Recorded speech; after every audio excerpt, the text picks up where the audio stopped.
The opinions and views expressed in Political Talk belong to its commentators and are not those of Nexstar Media Incorporated, this station, or their affiliates or employees. Welcome to Political Talk with Democratic commentator Dora Leland and Republican commentator Tom Santulli. The effort to investigate the January 6th attack on the U.S. Capitol has become embroiled in partisan politics. Speaker Pelosi on Wednesday rejecting two Republican picks to serve on a special committee investigating the attack. These people are going to act up, cause a problem. And people said to me, put them on, and then when they act up, you can take them off. I said, why should we waste time? That led to Republicans pulling out of the committee almost entirely. All this as the criminal investigation into the attack continues to expand. There are some that believe that McCarthy's selection of members was intentional.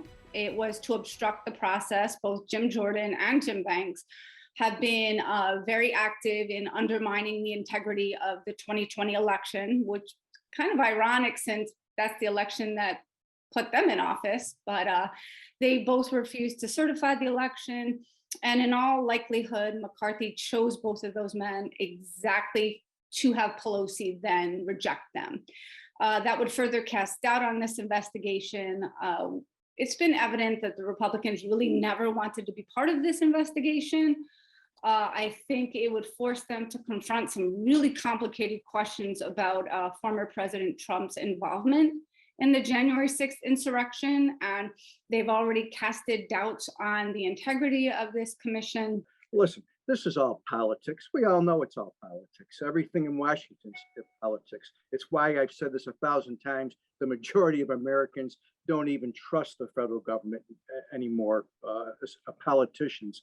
So the people have spoken. The truth needs to come out. It'll never come out with a congressional investigation. They don't even know what the word the truth is.